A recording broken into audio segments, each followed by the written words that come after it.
Pourquoi je suis là aujourd'hui? Parce que Salim et Claude, donc le comité anti-Linky, m'ont invité et m'ont demandé d'abord de participer aux journées de la régénération, on passera là-dessus, et puis ensuite en me disant est-ce que vous êtes prête à intervenir aussi avec les Gilets jaunes? Et j'ai dit oui, bien sûr. Pourquoi pas? Parce que moi, je parle à toutes les personnes qui veulent m'écouter et parce que je pense que si on n'arrive pas à faire des choses ensemble, jamais on n'arrivera à rien. Donc finalement, je pense que même si vous n'êtes pas extrêmement nombreux aujourd'hui, certainement ma voix risque de porter davantage avec vous qu'elle ne portera aux journées de la régénération, où on m'a bien expliqué que pour se sauver, il faut d'abord se sauver soi-même, son corps, etc. Alors en tant que médecin, je suis tout à fait d'accord qu'il faut prendre soin de son corps, qu'il faut éviter de fumer, de boire trop d'alcool. Je suis à 500% d'accord, donc vous ne me ferez pas dire le contraire. Mais par contre, ça ne suffit pas. Au cours de ma carrière, moi j'ai vu doubler, plus que doubler, le nombre de cas de cancer dans le monde, puisque je travaille surtout sur le cancer. Alors bien sûr, la population a augmenté, bien sûr, les gens vivaient à l'imparfait plus vieux. Maintenant, on commence à voir la courbe repartir en sens inverse.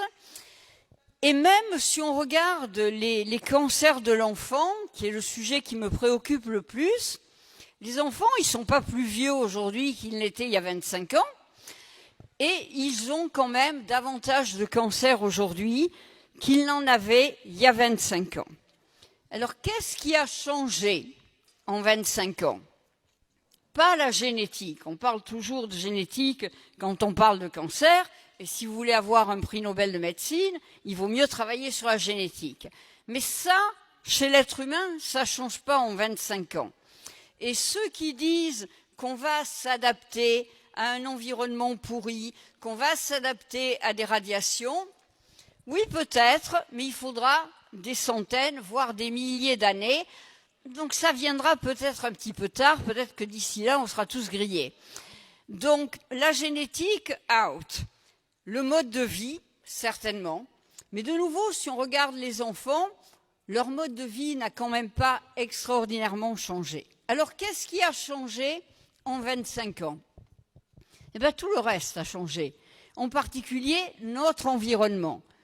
L'eau que l'on boit, l'air que l'on respire, la nourriture que l'on mange, le sol dans lequel on fait pousser les légumes et les objets qu'on utilise tous les jours. Et là, si on regarde ce qui se passe, la présence de cancérogènes, c'est ce qui augmente le risque de faire un cancer, a explosé.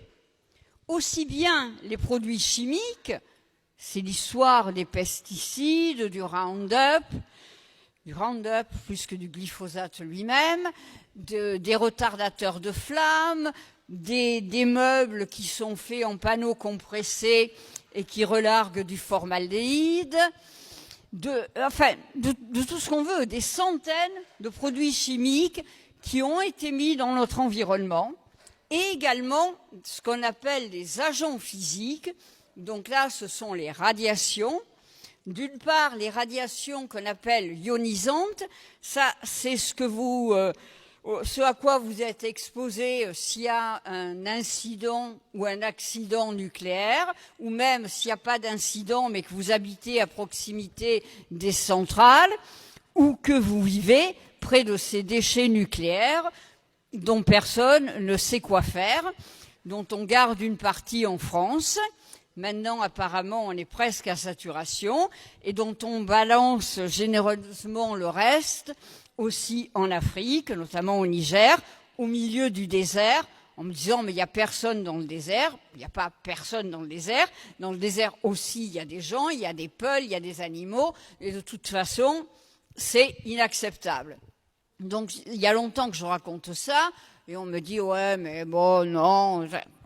Et puis maintenant, on vient de découvrir il y a 15 jours que, par exemple, dans la région du Niger, où on a stocké le plus de déchets nucléaires, même l'eau est radioactive. Donc, évidemment, il y a des problèmes.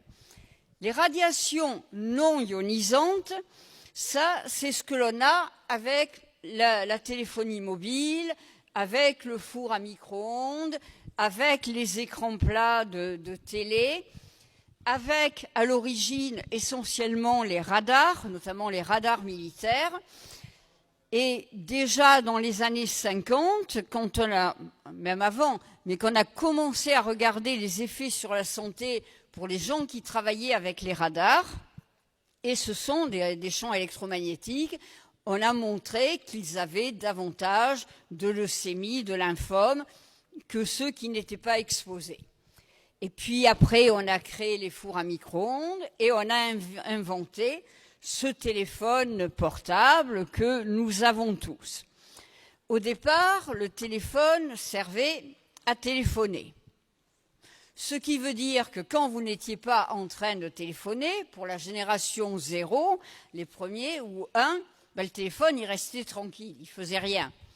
Maintenant, comme on demande au téléphone de téléphoner, de regarder un film, d'écouter de la musique, de savoir où vous êtes, de servir de GPS, de savoir quelle heure il est, quel temps il fera demain, quel est le programme au cinéma, etc., etc., etc., même quand vous ne vous servez pas consciemment de votre téléphone, néanmoins ce téléphone, qu'on a la très bonne idée d'appeler smartphone, un téléphone intelligent, moi je l'appelle un stupid phone, parce que je trouve que c'est beaucoup mieux, c'est un téléphone stupide, il continue à émettre et à recevoir.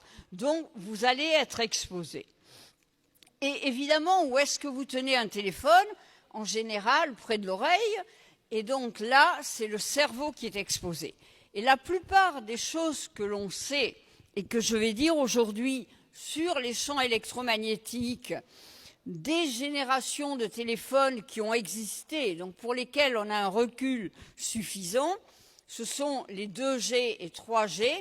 4G, c'est encore trop tôt pour le cancer. Et la 5G, après, j'y arrive. Mais qu'est-ce qu'on sait déjà avec la 2 et la 3G?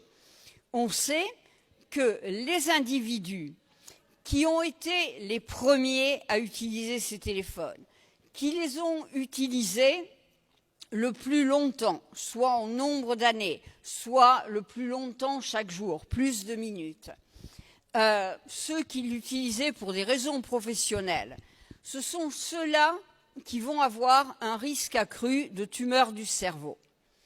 Alors évidemment, si on pose simplement la question « est-ce que vous avez déjà utilisé un téléphone ?» versus « non », à l'époque où il y avait des gens qui n'en utilisaient pas, on ne voit pas de différence. Mais déjà, dans ces études qui ont été faites à la fin des années 90, par contre, ceux qu'on appelait des utilisateurs réguliers, et là vous allez rigoler, parce qu'un utilisateur régulier était toute personne qui donnait au moins un coup de fil par semaine pendant au moins 6 mois. Donc, bon, mais ces utilisateurs réguliers, et notamment ceux qui utilisaient tous les jours, ont un risque accru de tumeur du cerveau. Alors, on pourrait me dire, oui, mais avant, il y avait les fours à micro-ondes. Les fours à micro-ondes, on ne voit rien. Et ça, c'est le grand problème, finalement, des champs électromagnétiques, c'est qu'on ne les voit pas. C'est comme le monoxyde de carbone. Quand vous avez un appareil de chauffage qui est mal réglé, vous ne le voyez pas, vous ne le sentez pas, et ça peut vous tuer.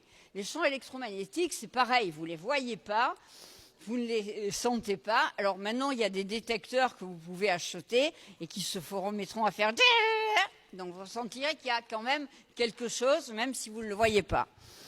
Mais même dans l'utilisation du four à micro-ondes, moi j'en avais un. Et je sais que quand mes gamins étaient petits, je leur disais qu'ils pouvaient mettre la nourriture dedans, mais de ne pas la regarder cuire. Le problème de la téléphonie mobile, c'est que c'est le même type d'onde. Alors pas exactement les mêmes longueurs d'onde, les mêmes fréquences, mais le même type d'onde que l'on va coller contre son cerveau. Et donc c'est là qu'il y a un risque de tumeur du cerveau. Ça, c'est ce qui a été le mieux étudié avec des tumeurs comme les glioblastomes, qui est la forme de cancer du cerveau la plus agressive. Donc ça, on en meurt quand on l'a, c'est pratiquement sûr.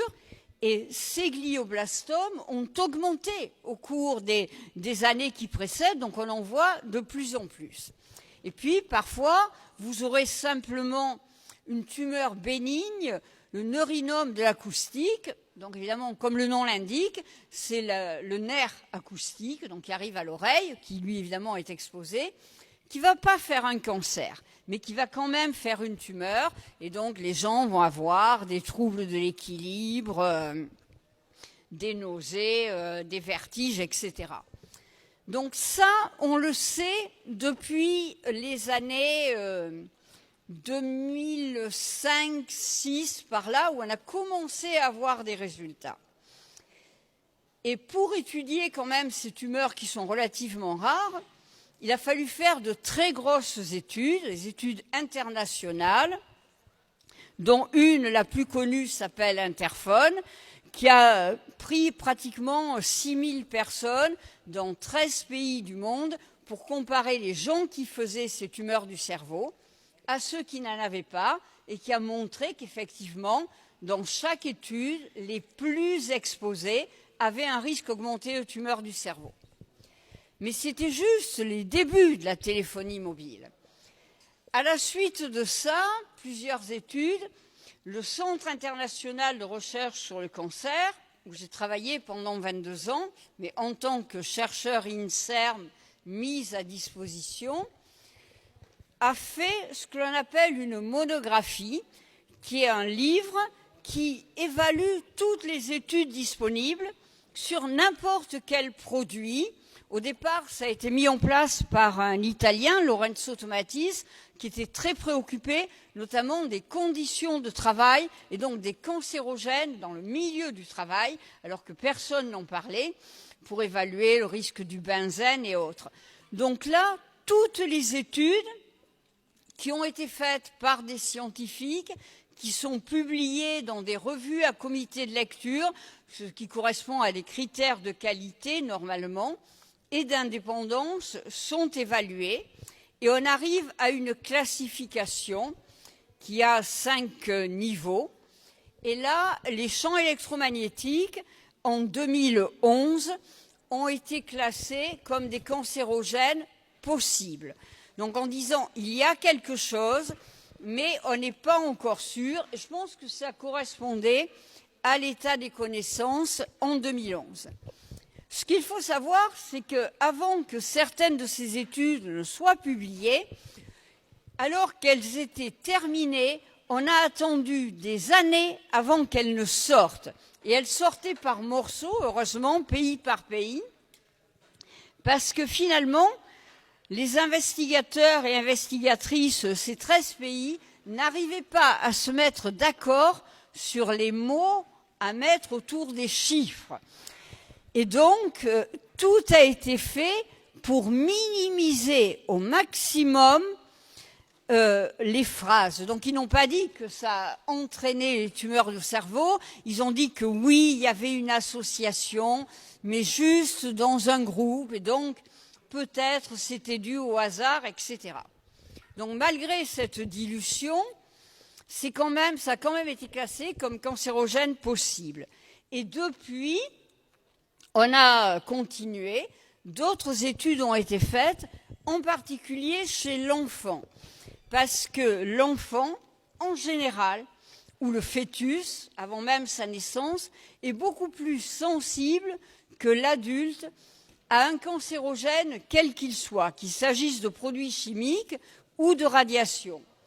Et en particulier pour les tumeurs du cerveau et les gamins, le cerveau de l'enfant est beaucoup plus riche en liquide, en eau, que le cerveau de l'adulte. Or, l'eau absorbe les radiations. Donc, quand le gamin est exposé, déjà, même s'il était exposé que sur la même distance, comme évidemment sa tête est plus petite, les structures les plus centrales du cerveau vont être exposées. Et donc, il y avait déjà un chercheur suédois, Ardell, qui avait montré que si les gens étaient exposés au téléphone avant 20 ans, le risque était plus important. Donc maintenant, vous avez des gamins de 2-3 ans qui jouent avec des téléphones. Et en plus, évidemment, leur crâne est beaucoup plus fin. Il faut du temps pour qu'ils grandissent. Donc, ils sont encore plus exposés. Donc, il y a eu une étude qui avait été faite sur les tumeurs du cerveau de l'enfant, céphalo, et cette étude n'a pas été prise en compte lors de l'évaluation du cirque. Pourquoi ? Parce qu'elle est sortie, comme par hasard, 15 jours après que l'évaluation ait été faite. Mais quand même, dans le groupe qui a évalué les études, ils savaient que cette étude existait. Et cette étude, selon moi, est une étude qui était positive parce que toutes les mesures du risque, peu importe comment on les appelle dans notre jargon épidémiologique, étaient plus grandes que 1, ont montré qu'en fait, les enfants avaient un risque. Mais comme l'étude était trop petite, ça n'atteignait pas ce que l'on appelle dans notre jargon un niveau de signification statistique, donc ils ont osé écrire que cette étude donnait des arguments contre une relation causale avec la téléphonie mobile. Et pour moi, c'est non éthique. J'ai même utilisé des mots plus forts que ça qui m'ont valu énormément d'ennuis. J'ai failli passer en procès en diffamation, mais peu importe, c'est quand même quelque chose qui est inacceptable. Alors après, une autre grande étude a été faite, Moby Kids, et ça je veux que vous reteniez ce mot, Moby comme mobile, Kids, enfant en anglais, parce que Moby Kids, c'est une étude qui a été faite dans 14 pays, où il y aura à peu près 1000 gamins avec des tumeurs du cerveau, enfin gamins et adolescents, c'est de l'âge de 10 à 24 ans, même les adultes jeunes. Donc les grands enfants, les ados et les adultes jeunes. Cette étude a été terminée, la collecte des données, fin décembre 2015. Le 13 janvier 2017, les investigateurs ont dû envoyer un rapport à la Commission européenne, puisque ça avait été financé par la Commission européenne, donc indirectement par l'argent public, par nous tous. Ils devaient envoyer un rapport final. Et ils ont envoyé un rapport final que vous pouvez trouver en ligne, où ils décrivent l'étude, ce qui a été fait, les études de validation, etc., etc. C'est très bien fait. Le seul problème, c'est qu'au niveau des résultats, ils écrivent, j'ai les phrases exactes, mais peu importe, ils écrivent en clair, étant donné l'attention dont fera l'objet cette étude, parce que là, on parle quand même de tumeurs du cerveau chez les gamins, donc bon, et les ados. Nous devons être extrêmement prudents et par conséquent, nous ne donnerons aucun résultat tant que nous n'aurons pas une publication dans une revue scientifique avec revue par les pairs. Très bien. Une publication est en préparation. 13 janvier 2017.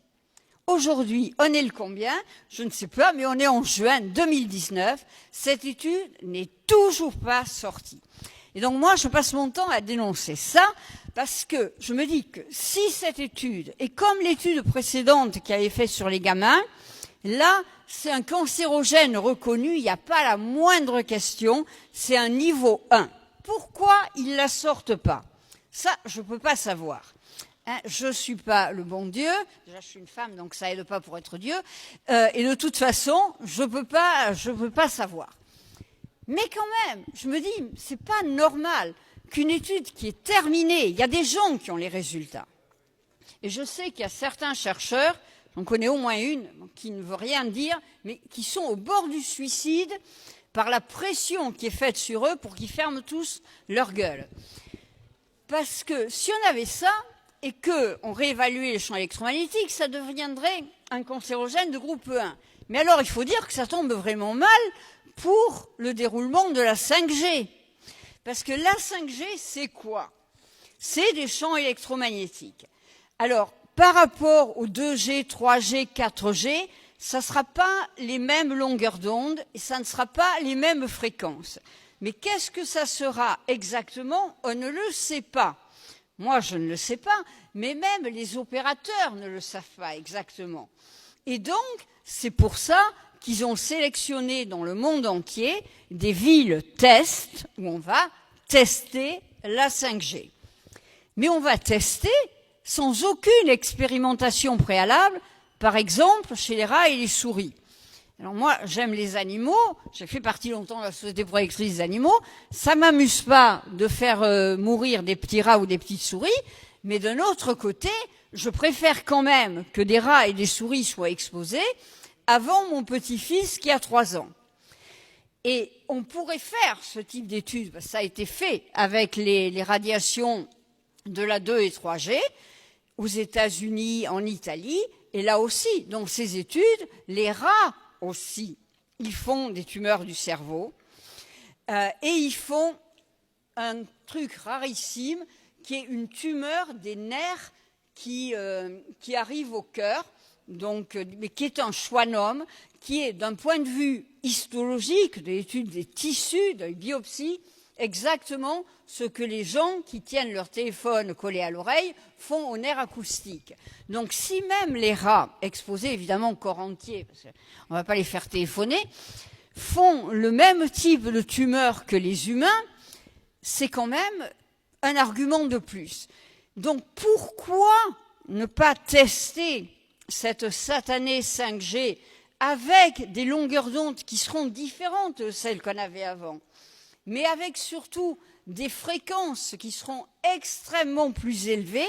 Il faudrait les tester d'abord chez l'animal en demandant un moratoire. Je suis suffisamment vieille pour me rappeler en 1971 qu'on avait réussi, les scientifiques, à obtenir un moratoire sur les organismes génétiquement modifiés, sur les OGM, moratoire d'Asilomar, qui a duré 1 an, et après, quand même, ça s'est fait. Mais au moins, cette année-là avait permis de mettre en place des règlements, des expériences, des registres. À l'époque, on devait enregistrer tous les gens qui, au labo, utilisaient ou créaient des organismes génétiquement modifiés pour pouvoir les suivre. Donc, ça donnait au moins un temps de réflexion. Ça a permis d'avoir quand même quelques réglementations qui sont loin d'être suffisantes, mais c'est mieux que rien. Par exemple, en France, toute expérimentation sur les OGM ou toute importation d'OGM doit être approuvée par un organisme spécialisé auprès du gouvernement. Bon, ça n'empêche pas grand-chose, mais au moins, ça fait quand même réfléchir un peu.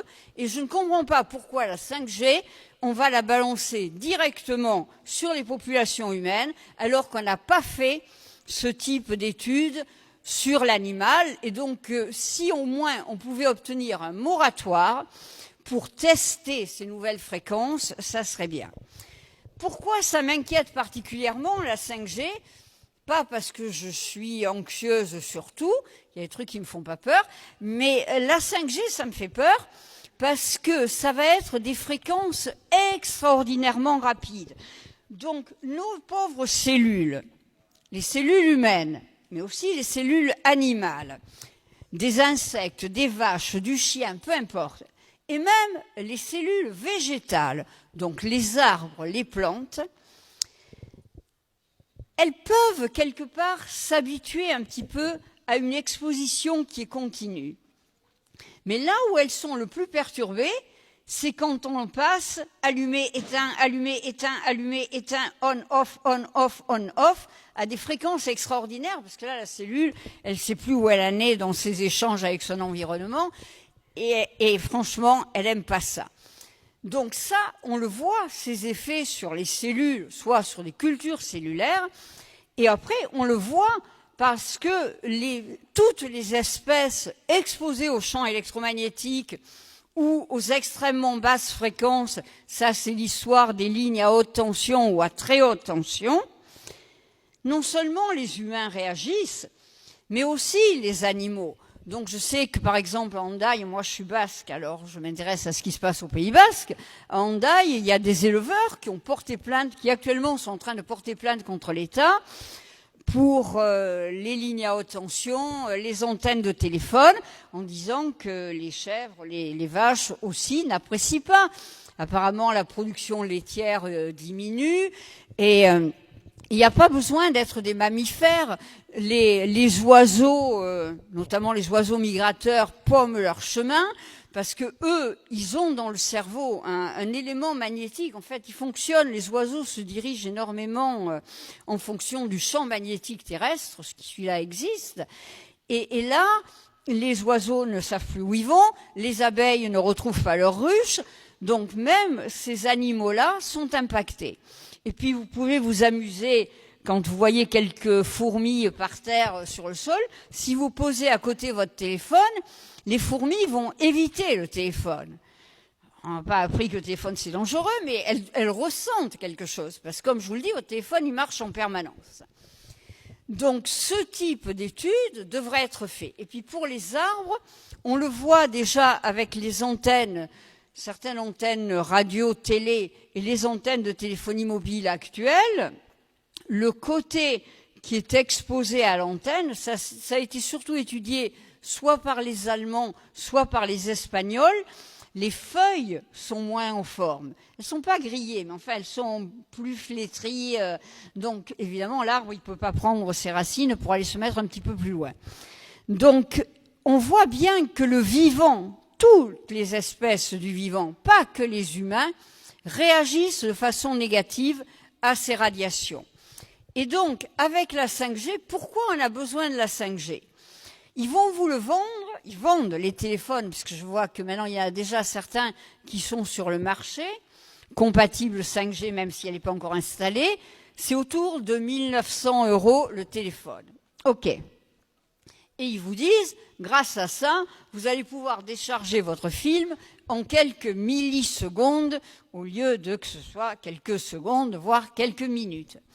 Ça, c'est l'excuse, à mon avis, pour faire passer la 5G. En fait, ce qui intéresse pour la 5G, et pourquoi il y a, entre guillemets, besoin de la 5G, c'est pour les millions d'objets connectés qui veulent mettre sur le marché. Donc, la voiture autonome, les commandes à distance, tout ce qui se passe chez vous, tous ces objets connectés, maintenant même les couches de bébé connectées, au cas où vous ne pouvez pas regarder si la couche elle est mouillée ou pas, comme ça on vous dira sur le téléphone, changez la couche de votre bébé. Le réfrigérateur vous dira, il est temps d'acheter du beurre.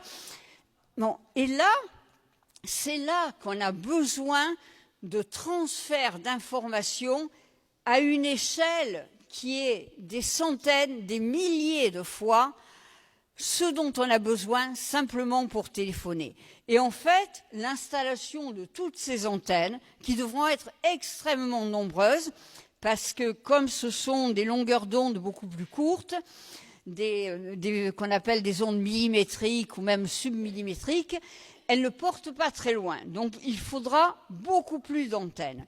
Ce qui veut dire que même si vous décidez, j'achète pas de téléphone, je me sers pas de mon téléphone portable, eh bien, quand vous passerez dans la rue, ou parce que quand même ils disent il faut protéger les femmes enceintes et les gamins, ça fait bien donc ils le disent, je dis mais comment vous faites pour protéger les femmes enceintes et les gamins ? Vous les enfermez dans un camp de concentration où il n'y aura pas d'antenne ?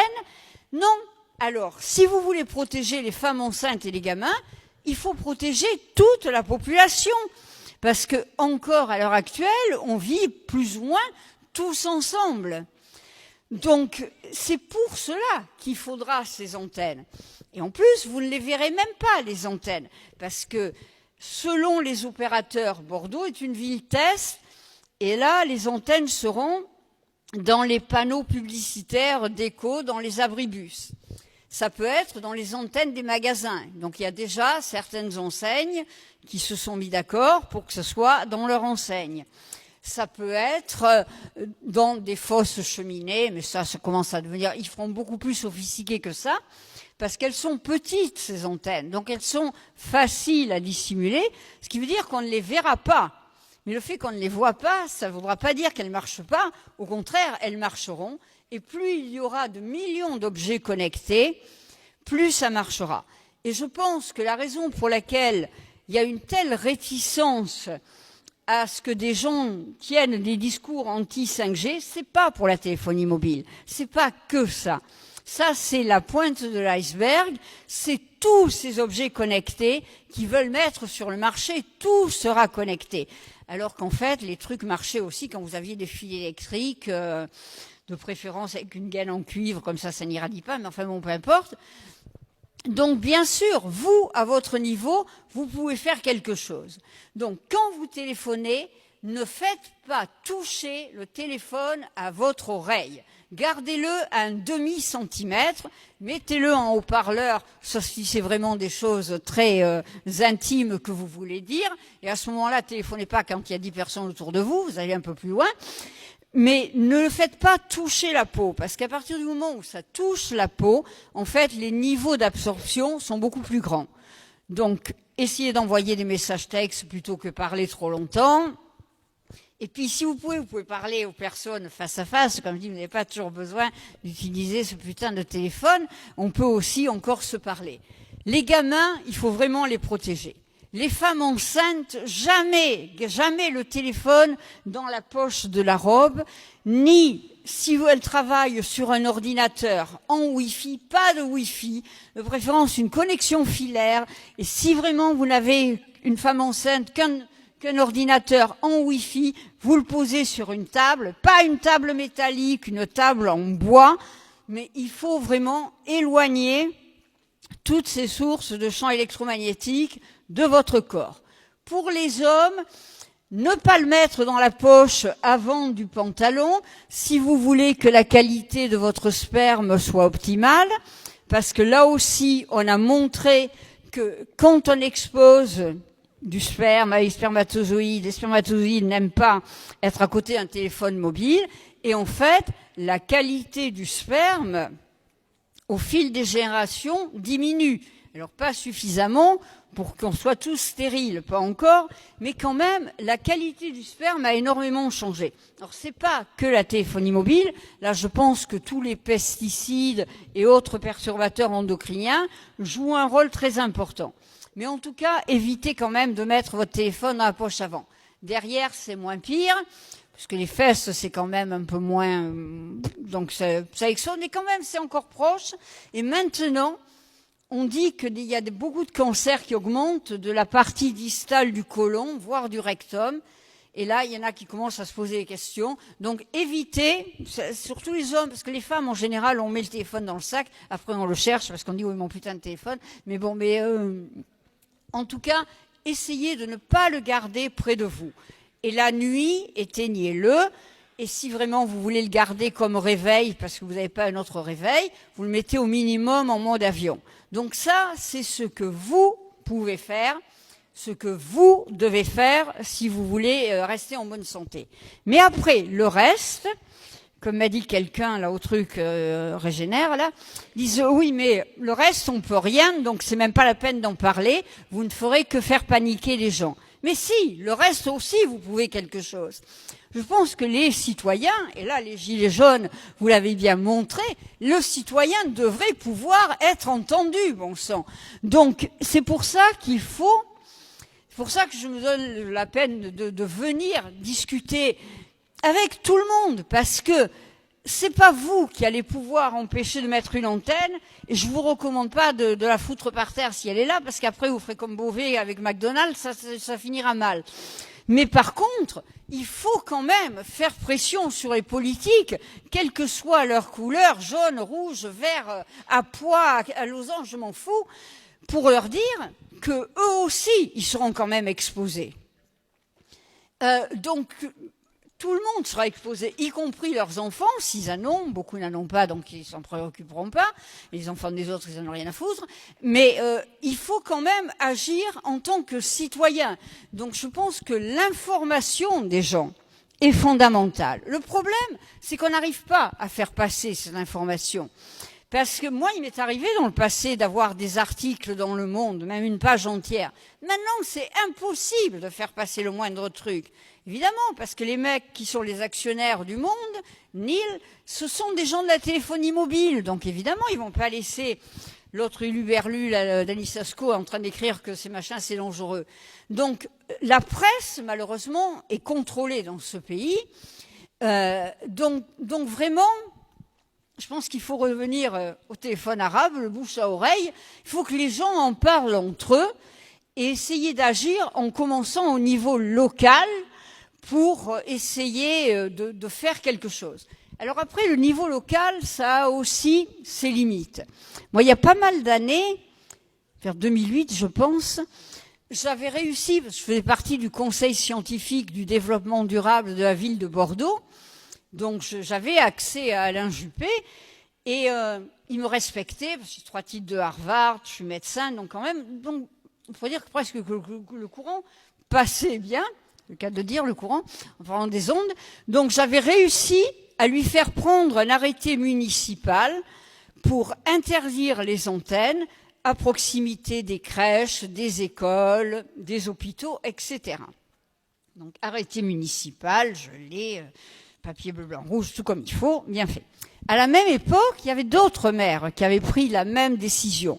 Il y avait un communiste dans le nord, il y avait un mec d'hiver droite dans le sud-est, il y avait un indépendant. Enfin, il y avait 5 ou 6 maires, toutes couleurs politiques, qui avaient pris ce genre d'arrêté.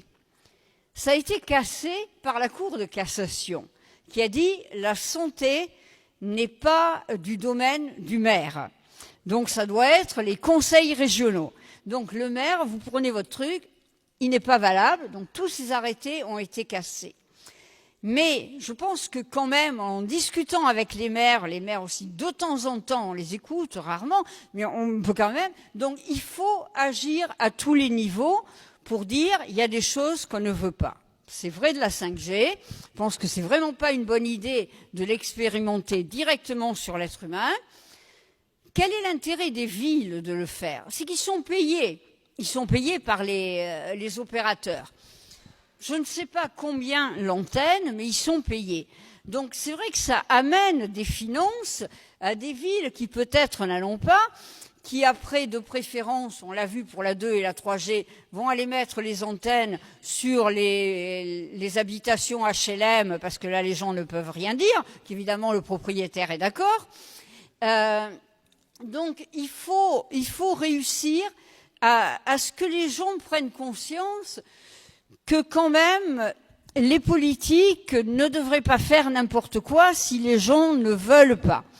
Et donc je pense que les gilets jaunes, vous avez été entendus, même si celui qui dit il a entendu, il n'a rien entendu, mais peu importe. Il faut quand même réussir à faire entendre la parole des citoyens. Alors en plus, on peut faire entendre la parole des consommateurs. Mais moi, c'est moins mon discours, mais bon, c'est vrai, si personne n'achetait, mais même si personne n'achète les téléphones à 2000 € le téléphone, peu importe, il y aura la voiture autonome, il y aura tout le reste. Donc on n'échappera pas à la 5G. Donc je pense vraiment, c'est à chacun d'entre nous, en tant qu'individu, en tant que parent, si vous avez des enfants, en tant que grands-parents, dans la plupart de ces réunions, il y a plus de grands-parents que de parents, et c'est dommage, parce que les jeunes sont nés là-dedans, ils ne veulent pas entendre ce discours en disant « mais ça c'est des histoires, là, la vieille elle nous emmerde », mais c'est leur futur. C'est le futur de cette planète, parce que cette planète, elle est en très mauvaise santé. Donc on peut parler du changement climatique, c'est le même combat. C'est pourquoi est-ce qu'on est arrivé à un état aussi lamentable? Je pense, au départ on dit par ignorance, par conflit d'intérêts. Non, parce qu'en fait, ça rapporte à peut-être quelques centaines de multimilliardaires dans le monde. Mais ce sont ces gens-là qui sont en fait ceux qui décident ce qui se fait dans le monde. Ce ne sont plus les gouvernements, parce que des mecs comme Jeff Bezos ou les autres, Jeff Bezos qui est l'homme d'Amazon le plus riche de la planète, 123 milliards de dollars, okay. Lui, il espère aller sur Mars, donc il construit sa fusée pour faire une colonie sur Mars. ok, mais enfin, si je le rencontrais, je lui dirais, mais même si vous faites une colonie sur Mars, bon, on ne pourra pas amener trop de monde, mais bon, peu importe, ils seront sélectionnés. Sans base arrière sur la Terre, comment ils vont se débrouiller? Donc, plutôt que de chercher des solutions individuelles, donc eux, ils essayent quand même de se protéger à leur façon. Mais on ne peut pas faire crever toutes les populations, et en particulier les gens les plus défavorisés, pour des raisons X, Y ou Z, financièrement, sur le plan de l'éducation, sur le plan des protections sociales, pour que, au lieu d'avoir 123 milliards de dollars, il en ait 200 dans 10 ans. Je m'en fous. Mais il est évident que ces gens-là ont quand même des arguments sonnants et trébuchants, sans doute, auprès des gouvernements, auprès des banques. Et eux sont entendus plus facilement que ceux qui essayent de donner l'alerte. Mais en nombre, on est quand même vachement plus nombreux à être exposés et à être ceux qui en paieront les conséquences qu'ils ne sont au sommet. Donc, quelque part, s'il paraît qu'on est encore en démocratie, le plus grand nombre devrait quand même avoir un certain poids.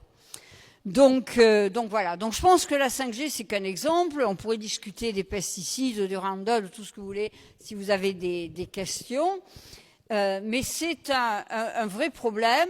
Et il est important que monsieur et madame tout le monde soient au courant et qu'il y a des choses absolument à éviter. Par exemple, il faut vraiment pas, ça pour l'instant il y a une loi, qu'il y ait du Wi-Fi dans les écoles maternelles et même dans les collèges.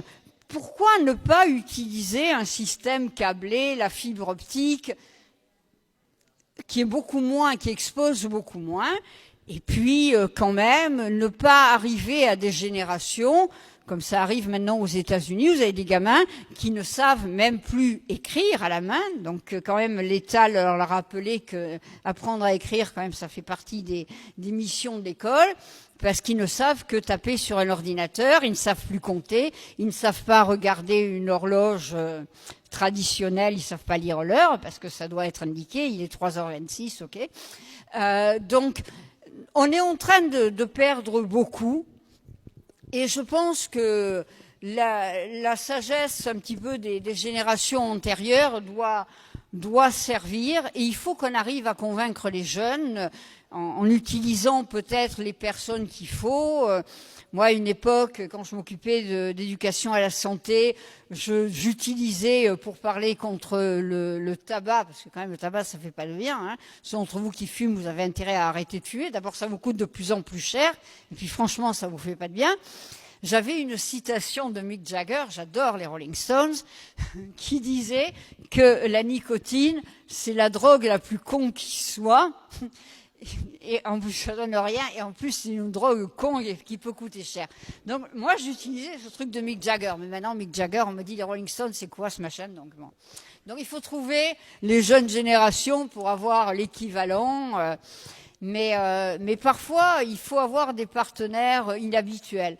On avait fait une campagne aussi, ça, je trouve que c'est assez génial, en Suède, toujours sur le tabac.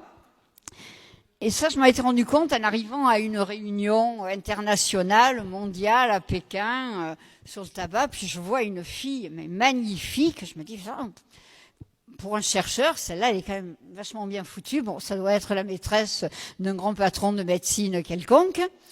Parce que ça, on en voit un certain nombre. Et puis non, bon, après, je me posais pas la question. Et puis après, on me dit, il faut que vous alliez à la réunion de presse. J'ai la réunion de presse, et pof, je vois cette fille-là. Je me dis, bon, ça doit pas être ça. Et c'était Miss Suède. Et donc, elle me disait qu'en Suède, les candidates au titre de Miss et les candidats au titre de Mister, parce qu'ils avaient toujours les deux en parallèle, déjà l'égalité à parité, en Suède, devaient être non-fumeurs. Et cette fille, dont le père est mort d'un cancer du poumon, franchement, elle était convaincue de ce qu'elle racontait. Donc, ils utilisaient ces candidates pour aller dans les écoles, expliquer qu'on peut être bien, sexy, etc., sans fumer. Donc, je pense il faudrait qu'on arrive à trouver une idée originale pour convaincre les jeunes que de lâcher de temps en temps le téléphone, ça leur ferait pas de mal. D'abord, ils dormiraient mieux, parce que utiliser un écran juste avant de dormir, ça retarde l'endormissement. Ils auraient une vie sexuelle plus réussie, non seulement plus fertile, mais même plus réussie. Il y a des études sur le comportement sexuel des jeunes qui ont été faites aux États-Unis, et on se rend compte que les jeunes américains, je crois que c'était les 17, 23 ans, un truc comme ça, ils ont en moyenne 1/3 de rapports sexuels par mois de moins qu'en avaient leurs parents autrefois, parce qu'ils sont tout le temps sur ces satanées machines. Alors on arrive après au Japon à avoir des gens qui restent enfermés chez eux, parce que eux, non seulement ils ont le téléphone, mais ils ont des robots, y compris des robots sexuels, donc ils n'ont même plus besoin de sortir. Est-ce que c'est vraiment le monde qu'on veut demain ? Nous, non. Est-ce que c'est le monde que veulent les jeunes ?